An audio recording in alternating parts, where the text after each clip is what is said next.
ఇక సీఎం అన్నకు నోటీసులు. హైదరాబాద్ మాదాపూర్లోని అమర్ సొసైటీలో తిరుపతి రెడ్డికి ఇల్లు, అది దుర్గం చెరువు FTL పరిధిలో ఉందని తేల్చిన అధికారులు నెల రోజుల్లోగా స్వచ్ఛందంగా కూల్చివేయాలని రంగారెడ్డి కలెక్టర్ నోటీసులు, లేదంటే తామే కూల్చివేస్తామని హెచ్చరిక.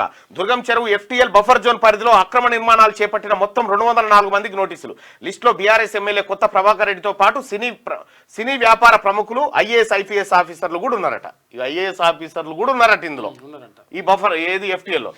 చెరువుల భూముల్లో అక్రమ నిర్మాణాలు చేపట్టిన వాళ్ళపై అధికారులు కొరడా జుల్పిస్తున్నారు. ఇందులో భాగంగా సీఎం రేవంత్ రెడ్డి సొంత అన్న తిరుపతి రెడ్డికి సైతం నోటీసులు అందజేశారు. హైదరాబాద్ మాదాపూర్లోని అమర్ సొసైటీలో 600 గజాల్లో తిరుపతి రెడ్డికి ఇల్లు, ఆఫీస్ ఉంది. అయితే తిరుపతి రెడ్డి ఇల్లు దుర్గం చెరువు FTL పరిధిలో ఉందని అధికారులు ఆయనకు నోటీసులు అందజేశారు.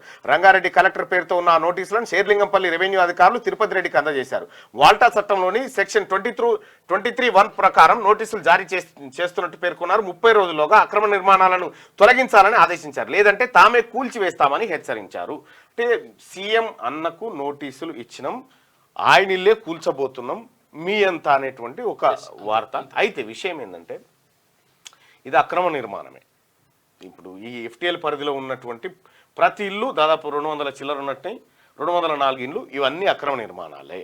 ఈ అక్రమ నిర్మాణాలకు అనుమతులు ఇచ్చినటువంటి అధికారులపై పని చేయాలి, కఠిన చర్యలు తీసుకోవాలి. కఠిన చర్యలు తీసుకుంటే ఇంకోటి ఆ పని చేయడిగా వాళ్ళని జైలు వేయాలి, ఉద్యోగం నుంచి తీసేసుడు కాదు, తీసుకొని జైల్లో పడేయాలి, వాళ్ళని జప్తు చేయాలి. అక్రమం అయితే కూల్చేయండి. నేను కొన్నప్పుడు FTL పరిధిలో ఉందని తెలియదు తిరుపతి రెడ్డి, కాస్త టైం ఇస్తే సామాన్లు తీసుకొని బయటకు వెళ్తానని వెళ్ళడి.